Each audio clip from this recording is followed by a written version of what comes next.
Is this an April Fool's joke? The Chiefs exploring sites for a new stadium in Kansas. And is this another April prank? Nordstrom walking back plans to move to the plaza. Also this week, how a beer heiress is now upending the race for Missouri's U.S. Senate seat.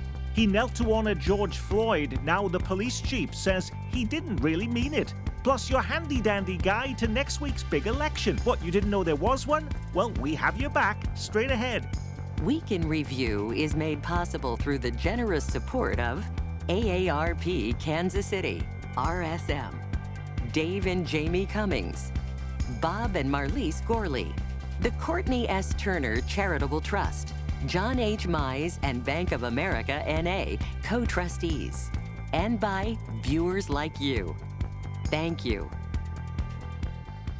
Hi, I'm Nick Haynes, and it's good to have you with us on our journey through the news of our week. Fasten your seatbelt, put your tray table in the upright position. You never know what's going to happen next. Here are our flight attendants helping us navigate this choppy ride. From KCUR News, Lisa Rodriguez. From the Kansas City Star, Dave Helling. From the Call newspaper, Eric Wesson. And KMBC 9 political analyst, Michael Mahoney.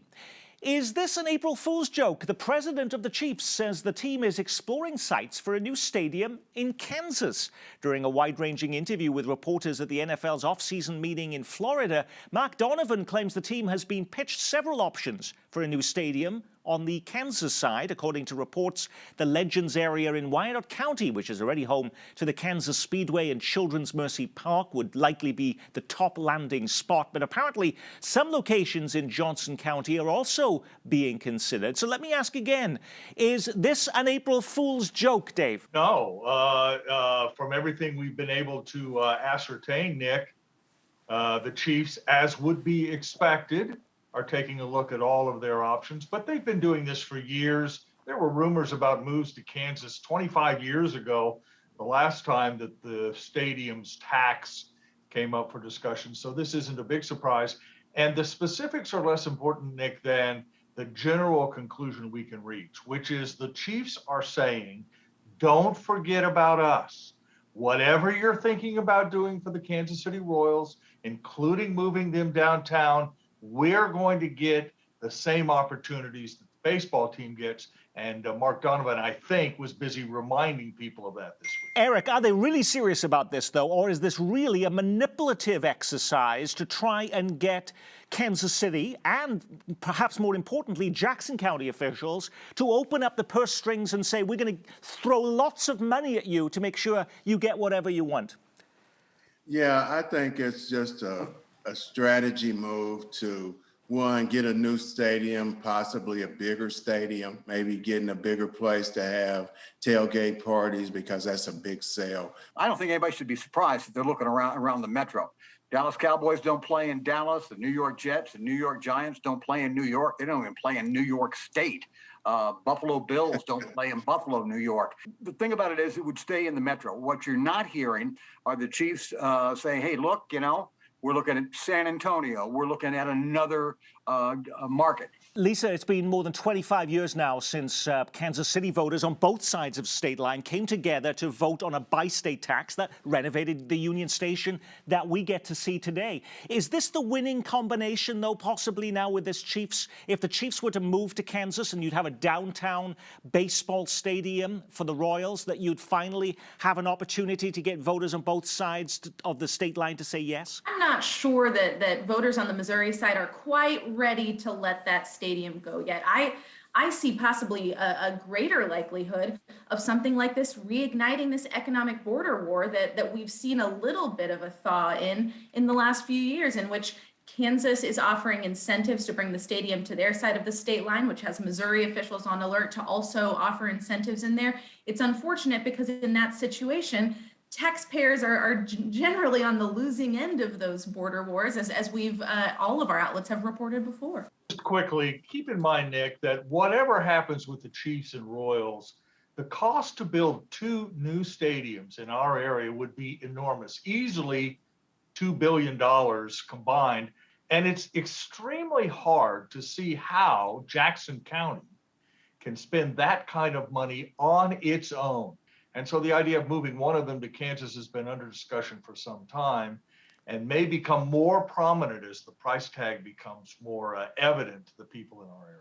You know, I know we have a lot of people in our audience, and maybe you, who are actually not convinced about this deal, still very skeptical. Can you be pranked with 2 April Fool's jokes in 1 week?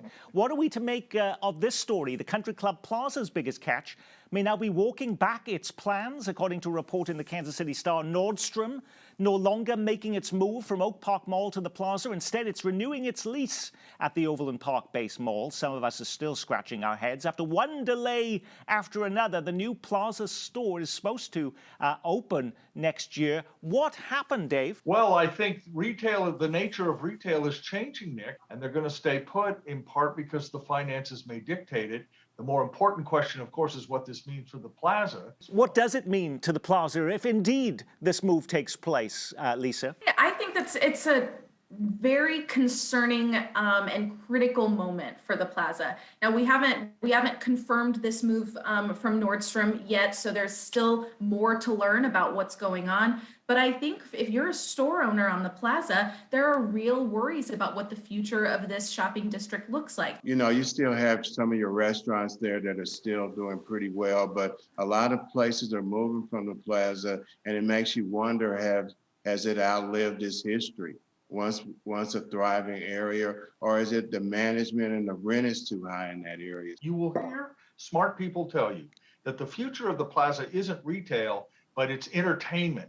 It's restaurants, bars, you know, places where you can see live music, and residential, to build up residential, and that the idea of destination retail shopping may in the next 10 to 20 years go away entirely. So that's another trend to keep in mind as this story unfolds.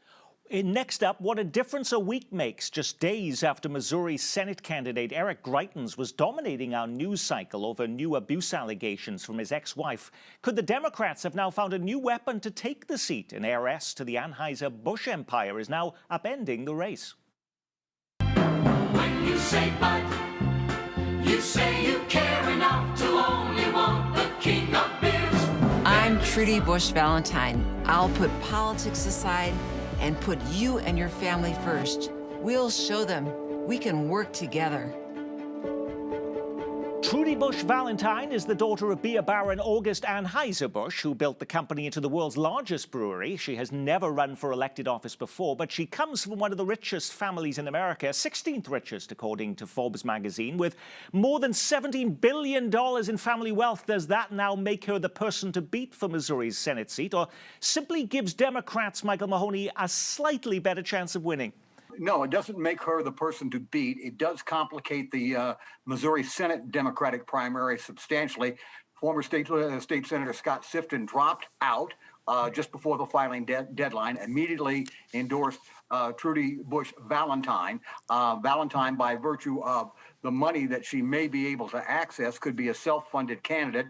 The chief rival to her right now, Lucas Kunce, who has been the pace setter for money on both sides of the Missouri Senate primary, immediately called her a billionaire heiress and is wondering about that. Lucas Kunce, by the way, is a Marine veteran and from Independence, lives in Independence, Lisa. But what do we actually know about Trudy Valentine Busch? Other than the fact that most of us may have drunk a Budweiser at some point in our lives, what do we really know about her? There's not a lot that we know about her. We know that she's a nurse, that she's well known in Democratic political circles and has been an active in philanthropy. And we saw from her message from that initial campaign video that she has echoed this sentiment of coming back together, being a little bit more centrist, bringing both sides together. But as far as any specific policies, we're really scant on details right now. She also tried to make herself that she knows real problems. She may come from a wealthy family, but her son died from an opioid overdose, so knows about a lot of issues that are happening in real people's lives. Yeah, she says that, but she's still rich. Knowing about those issues and actually living those issues are always two different conversations. And I want to remind our viewers that Bloomberg had a ton of money and it didn't matter. A lot of this has to do with Eric Greitens on the Republican side, Nick, because I think Democrats have thought for some time that if Greitens is the nominee, you need to have a candidate ready who can provide a contrast. And certainly this candidate would do that. Her family story compared with his problems, of course. She would have a lot of money, as we've just discussed. And so I do think it changes in some ways the Republican calculus. Cast your mind back to the George Floyd protests in Kansas City. Do you remember one of the most iconic images during that time? The mayor and the police chief kneeling in solidarity with Black Lives Matter protesters. Now, Police Chief Rick Smith says he didn't mean it. According to a Kansas City Star report, Smith told a closed-door meeting with police commanders that he felt pressured into doing things and saying things that he personally didn't believe in.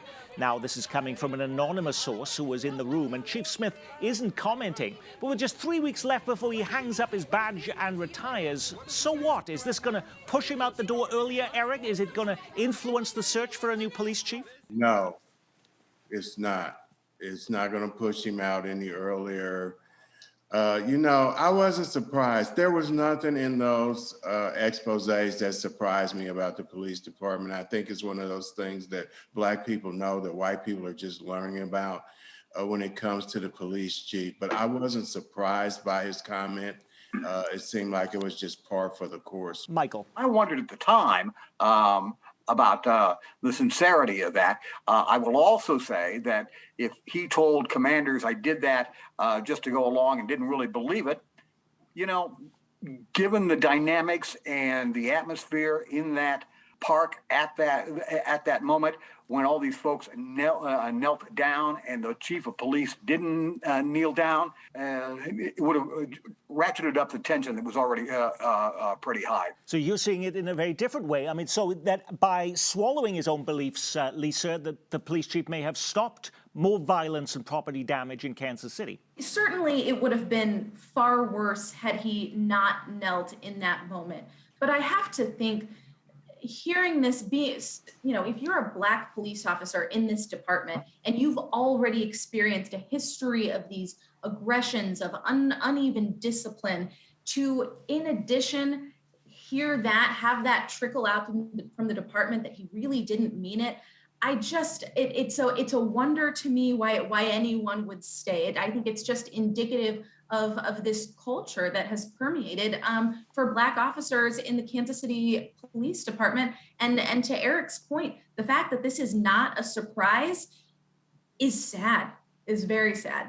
Well, this week, the search for Rick Smith's replacement as police chief entered a new phase as the first of half a dozen community listening sessions got underway to identify what the public wants in the city's next top cop. Too many times we'll hear people say that they're not engaged, or the reason that they're not engaged is because no one's asking. Well, we're asking. A group of Black ministers have already made it clear that the next chief must come from out of state, including Kansas. Every resume from within the current department needs to be rejected, they say.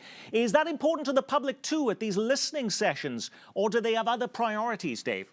Some people want more law enforcement, more cops, a tougher stance against crime. Others say, no, look, you need to get involved more in the community, outreach, mental health, that type of thing. But you've identified, I think, the key question for the police board and for the mayor who's a member going forward. And that is, do you look for someone outside the department who might bring a new approach, a new culture to the rank and file, or do you just promote from within, which the Kansas City Police Department has done for decades? And do you in some ways expect the same outcome? Does anyone think that if you promoted someone else from the department, somehow it would change overnight? The answer seems to be no. And so the threshold question is, do you continue that process, or do you say, look, we need to look at other cities, other places, other approaches to crime to find someone to lead the department? And the jury is out on that. We just saw some video of the first listening session, and people didn't seem hot under the collar, Eric. They seemed to be pretty collegial and pleasant, talking in little small groups about their feelings. Did we learn anything from that first listening session? Well, I'm going to be going to the listening session on Saturday. I wasn't at that one, but they did give a list of things that they would like to see. But the bottom line is it all falls on the Board of Police Commissioners, what they're going to do. And from promoting within, like Dave said, you might wind up with Rick Smith Part 2. And I don't think that that's in the best interest of the citizens of Kansas City, especially the Black community, because He's been unattentive. Lisa. It's interesting that this first listening session, and so far we just have one under our belt, was held in the Northland, at Northland Neighborhoods. This is the same place that held a big meeting when Kansas City attempted to redirect money away from the police department. So I do think that while we did hear calls for more transparency, we heard calls for increased police presence in the Northland, we didn't hear many responses to the STARS investigation of racism in the department. But I think the following meetings are going to be the ones to watch. The ones this weekend as well may have a very different tone than this first one in the Northland, which has generally seen more support for Chief Smith and the police department. Next up, your handy-dandy guide to Tuesday's election in Kansas City. You mean you didn't know there was one? Well, you tracked the slap heard around the world at the Oscars. You expressed outrage that avocados are now at the highest price in 24 years. But you weren't aware you're going to vote on Tuesday. Don't worry, we have your back. It may not be glamorous to consider what happens after you flush, but voters on Tuesday in Kansas City are being asked to approve upgrades to the sewer system. Ambulances are also on the ballot as voters are asked to renew the city healthcare levy that brings in around $21 million a year to help support the ambulance service and to offset the costs to hospitals and clinics or providing free healthcare to those without insurance. Both 1 and 2 protect our wallets and won't raise taxes 1 cent. Supported by Mayor Lucas and major KC health providers. Vote yes on questions 1 and 2. Now, that's one of the ads from the Yes campaign. We'd love to show you one from the opponents, but there aren't any. In fact, I have to say I've never seen such little coverage of a local election than this one. Is there even anyone who has come forward to oppose any of these questions, Dave? Not that we're aware of. There hasn't been opposition really to the health levy increase for the many years that it's been on the ballot. Nick, people have come to accept it in Kansas City. I used to make the argument that once Obamacare passed and Medicaid expansion passed, both of which have happened in Missouri, that there would be very few uninsured people in the state. And for that reason, maybe the need for the health levy would go away. But that's been resisted dramatically by the hospital and local leaders. So it's likely to pass. And of course, sewer bonds almost always pass. People pay attention to that as well. I don't think there'll be a huge turnout. If you get 10% of voters, it'll be a miracle on those two questions. Supporters say there is no tax increase if you support these measures. But isn't it true that if you vote no, your taxes would actually go down, Lisa? Potentially, I think that the city would be in a real desperate situation if this didn't pass, to figure out how to pay for these services. And I think what at least supporters of the campaign are saying is that if this doesn't pass, then the costs will likely be passed along anyway through increased water and sewer rates, through increased billing for ambulance services. So it does appear that you may decrease taxes one place, but the cost would be passed on one way or another. We sometimes Can I say quickly, Nick, the idea that your taxes won't go up is a little misleading because the value of your home has likely gone up, particularly in the inflationary environment we're in. Value of your home will go up, and if that's the case, your taxes are good. And by the way, if that on a $100,000 home, that's $4 for that health levy. It's about $4. A $300,000 home, that's going to be about $12. Is that something you want to pay for? You decide that on Tuesday. Out in Independence on Tuesday, voters will be picking a new mayor after she came in second in a mayoral primary back in February. Eileen Weir said she was dropping out of the race, but not so fast. Now she's saying something different. I never said I was withdrawing.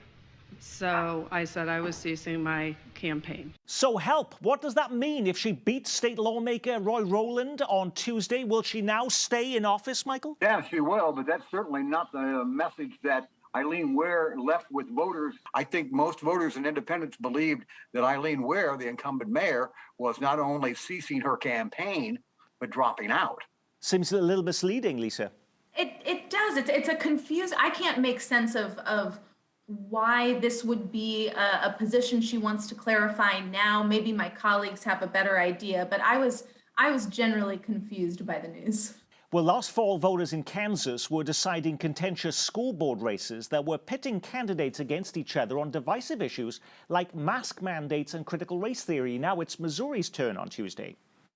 We don't want to mask our children, and we want the right to decide. I did not sign up when I had children to co-parent with the government. If you have materials that you're providing where it says if you were born a white male, you were born an oppressor, you are abusing our children. Please get back to just teaching our children math, science, factual history, equity of opportunity, and teaching them how to think and not what to think. Some scenes from earlier this year playing out on the Kansas side. Are these the issues that will also determine who gets to serve on school boards on the Missouri side of our state line next week? The answer is probably yes, particularly in smaller districts where people are paying attention to these debates and discussions. In bigger districts, perhaps not as much. Low turnout elections are always driven by those who are paying close attention to the issues, not by the general public, and so that's likely to happen. And it's not just smaller districts, Dave. It is an issue for some candidates in the North Kansas City School District, and their elections are coming this week as well. Yeah, I will echo what Michael said about North Kansas City. We know at least one candidate there is running against, what he called tyrannical school board that currently exists. And you'll remember throughout the pandemic, a group called the Northland Parents Association filed several lawsuits against the district, against masking, has been supportive of removing books off the shelf that deal with LGBTQ issues or race. And so this is certainly a hot topic in the Northland. Those issues that Mike and Lisa were talking about are issues that affect parents that have kids in the school district. If these parents don't have kids, I don't know if it's enough to drive voter turnout. Is there a new issue competing for attention too with schools? A big shortage of cash. You may have seen the headlines this week as the Olathe School District announces 6% across-the-board budget cuts. That's wiping out many school library workers as the Metro's largest school district tries to manage enrollment drops and big hikes in operating costs as a result of the pandemic. These decisions are not made easily, and these are decisions that are really, really tough to make. Olathe is having to find $20 million to cut from its budget. Are money woes now beginning to hurt all of our districts, or is this just an isolated example, Dave? Olathe is sort of the canary in the coal mine in the sense that enrollments are dropping. And parents are having fewer children. That's just the fact of it. And there are people going and homeschooling their children or sending their children to private and parochial schools. Right. There are alternatives that are more and more popular. When you couple all of that, there are just fewer kids going to public schools. And because, at least to some degree, budgets are based on enrollment, these decisions will face all districts. I will say cutting librarian assistance seems like a difficult decision to make. I'll put it that way. Every drop of water makes a mighty ocean, though, Lisa. You're not wrong there, but you do question cutting people who are only making less than $15 an hour to begin with. I don't know if that's the most effective way to begin, and certainly wasn't a very well received by parents. These are probably some of the most popular positions and popular people in schools. Perhaps that was a purposeful effort to try and get lawmakers to say, oh, we're going to get so many complaints from parents, we have to throw money at schools. When you put a program like this together every week, you can't get to every story grabbing the headlines. So what was the big local story we missed? Is it March Madness, or have we now moved into April anarchy? No matter what you call it, Jayhawk fever is contagious and it's spreading. Move over the Parade of Hearts, gigantic bunnies now taking over Kansas City. The immigration issue back in the spotlight in Kansas as lawmakers send to the governor a bill banning sanctuary cities. No longer can places like Wyandotte County and Roland Park tell police not to cooperate with immigration agents. Shots no longer required, the Kauffman Center dropping its vaccine requirement. And getting ready for opening day after the lockout delays the start of baseball season, the Royals finally return to the K on Thursday. Alrighty, Michael, did you pick one of those stories or something completely different? I think the sanctuary cities issue is something to keep an eye on, not only in Kansas, but across our region. I think immigration is going to be a major issue coming up in the Missouri Senate campaign. And I think that was something that you need to keep your eye on. Eric. I picked the fact that we don't know what the redistricting map is for the state of Missouri yet. and candidates are going to have to start campaigning and don't know where they're supposed to campaign at. And by the way, that trial on the Kansas congressional map starts on Monday. We'll be watching that. Lisa. As the resident millennial here, I can't believe we haven't spent the whole show talking about avocado prices. But but I will only say that there are discussions happening in the Kansas City City Council this week about a few more initiatives aimed at tackling the unhoused population and the homeless issue in Kansas City. One would prohibit camping or tenting on private property, would prohibit loitering. This is in direct response to some of the very public encampments that popped up last year. So that's something we'll be watching for sure. Did you pick avocado prices then, Dave? No, although Lisa bringing up her age is, I'm not sure about that, Nick. I mean, that concerns me a little bit. That was not a fair game. All right. Yeah, that's exactly right. No, here's a story that I think we should pay attention to. On January 6th, as the disturbances at the Capitol were being put in place, Donald Trump tried to call Josh Hawley. Josh Hawley apparently tried to call him back. Hawley's role in the events of that day remains vague and opaque. We may get some more clarity on that in the weeks ahead. And on that, we will say our week has been reviewed thanks to the stars Dave Helling, KCUR's Lisa Rodriguez, Channel 9's Michael Mahoney, and always on call at the Kansas City Call, Eric Wesson. And I'm Nick Haynes from all of us here at Kansas City PBS. Be well, keep calm, and carry on.